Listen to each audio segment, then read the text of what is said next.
ഇന്ന് നമ്മൾ ഒരു അടിപൊളി വീഡിയോയുമായാണ് വന്നിരിക്കുന്നത്. മട്ടന്റെ കാലും കൈയും കൊണ്ട് എങ്ങനെ സൂപ്പ് വെക്കാം എന്ന് നമുക്ക് നോക്കാം. ശരാശരി ഒരു 40 വയസ്സ് കഴിഞ്ഞാൽ നമുക്ക് കൈമുട്ടുവേദന, കാൽമുട്ടുവേദനയൊക്കെ വരും. അതിന് നമ്മൾ ഇംഗ്ലീഷ് മരുന്ന് അധികം കഴിച്ചിട്ടൊന്നും അങ്ങനെ കാര്യം ഉണ്ടാവാറില്ല. പക്ഷെ മട്ടന്റെ കാല് കൈ സൂപ്പ് വെച്ച് കഴിച്ചാൽ അടിപൊളിയാണ്. ഒന്ന് ട്രൈ ചെയ്ത് നോക്കണം. ഇതിന്റെ പ്രത്യേകത എന്താണെന്ന് വെച്ചാൽ നമ്മൾ ഇതില് മരുന്നിട്ടാണ് വെക്കുന്നത്. അപ്പൊ എങ്ങനെയാണെന്ന് നമുക്ക് നോക്കാം. ഇതാണ് നമ്മൾ 100 രൂപ കൊടുത്ത് മട്ടൻകാലില് ഇടാനുള്ള മരുന്ന് മേടിച്ചുള്ളതാണ്, പച്ചമരുന്ന് കടയിൽ നിന്ന്. ഇത് ഇട്ടിട്ട് വേണം വെക്കാൻ. ഓക്കെ, നമുക്ക് ആദ്യം ഇതൊന്ന് കഴുകിയെടുക്കാം.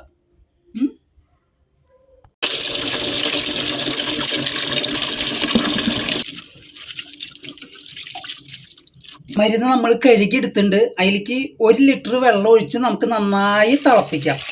തിളപ്പിച്ചിട്ട് 1/2 ലിറ്റർ വെള്ളം ആവണ വരെ നമുക്ക് തിളപ്പിക്കാം. ഓക്കെ,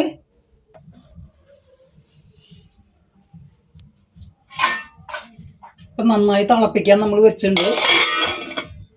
ഇതിനാവശ്യമായ സാധനങ്ങളാണ്: മല്ലിയില ഉണ്ട്, 100 ചെറുള്ളി ഉണ്ട്, വെളുത്തുള്ളി, തക്കാളി, ഇഞ്ചി, 3 മുളക്, പച്ചമുളക്, പിന്നെ ഇത് കറിവേപ്പില, പിന്നെ ഇത് ഏലക്കായ, ഇത് മസാലയുടെ കൂട്ട്. ഓക്കെ, ഇനി നമുക്കിതൊന്ന് ചതച്ചെടുക്കാം. 1.5 ലിറ്റർ വെള്ളം എടുത്തിട്ടുണ്ട് നമുക്ക് ഇതിലേക്ക് കേട്ടാ. അത് നമുക്ക് ഒഴിക്കാം കുക്കറിലേക്ക്. ഈ മട്ടനൊരു പച്ചമണം ഉണ്ട്. നമ്മളെന്ത് ചിക്കൻ വെക്കണ പോലെയല്ല. അത് മാറാൻ വേണ്ടി നമുക്ക് കുറച്ച് വിനാഗിരിയും മഞ്ഞപ്പൊടിയും കൂടി വെള്ളത്തിൽ ഒഴിച്ച് ഈ കാലിട്ടിട്ട് നമ്മൾ വെച്ച് കഴിഞ്ഞാൽ കുറച്ച് നേരം, ഒരു 20 മിനിറ്റ് വെച്ച് കഴിഞ്ഞാൽ അതിൻ്റെ മണം ഇത്തിരി കുറഞ്ഞ് കിട്ടും മട്ടൻ്റെ. മനസ്സിലായ? ഓക്കെ,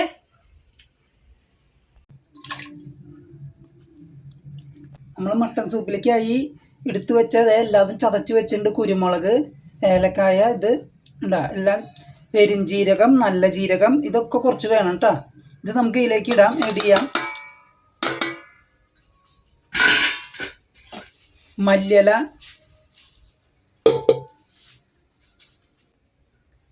ചെറുള്ളി ഒരു 100 ഗ്രാം, ഇഞ്ചി, വെളുത്തുള്ളി, 3 പച്ചമുളക്, വേപ്പിൻ്റെ ഇല, ഒരു തക്കാളി കേട്ടാ.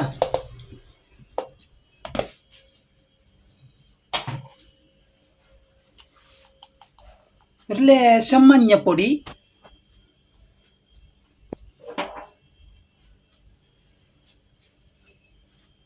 പിന്നെ ഒരു 1.5 ടീസ്പൂൺ ഉപ്പിടാം കേട്ടോ.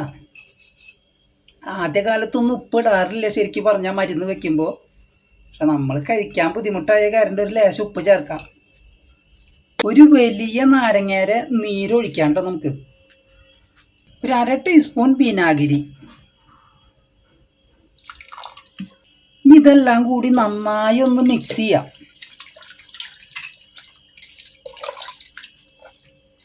ഇത് മോളെ മല്ലി വെച്ചത് കാണാല്ലേ അല്ലേ? മല്ലിപ്പൊടി കുറച്ചെടുക്ക.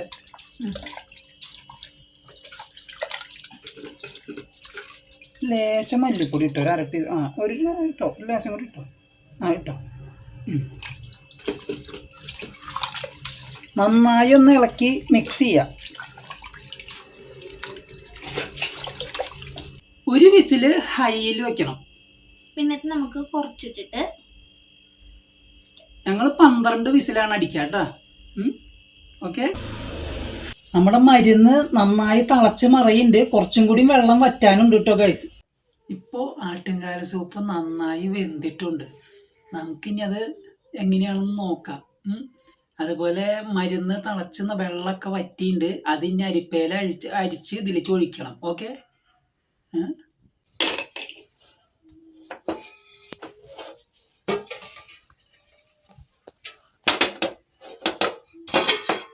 നമ്മുടെ മരുന്ന് ഈ പാത്രത്തിൽ നന്നായി വെള്ളമൊക്കെ വറ്റിയിട്ടുണ്ട് കണ്ട.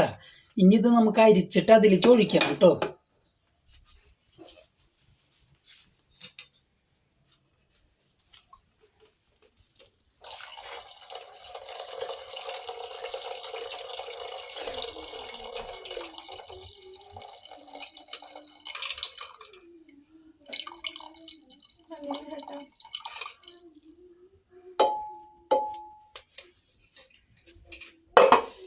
ഇനി ഒരു 10 മിനിറ്റും കൂടി നമുക്കൊന്ന് തിളപ്പിക്കാം.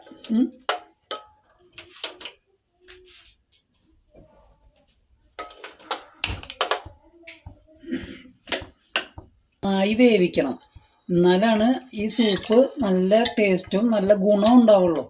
ഇതിലിപ്പോൾ നമ്മൾ മരുന്നൊക്കെ ഒഴിച്ചിട്ടുണ്ട്. കാലിൻ്റെ മുട്ടുവേദന, കൈവേദന, ഇതിനൊക്കെ എല്ലാത്തിനും നല്ലതാണ് കേട്ടോ. രാവിലെയും വൈകുന്നേരം ഫ്രിഡ്ജിൽ വെച്ച് കുറച്ചീശി എടുത്ത് ചൂടാക്കിയിട്ട് കഴിക്കണം. ഓക്കെ, നല്ല മാറ്റമുണ്ട്. കാലുവേദനയ്ക്കൊക്കെ നല്ല വ്യത്യാസമുണ്ട് ഗൈസ്. ഒന്ന് ചെയ്ത് നോക്കൂട്ടോ നിങ്ങൾ.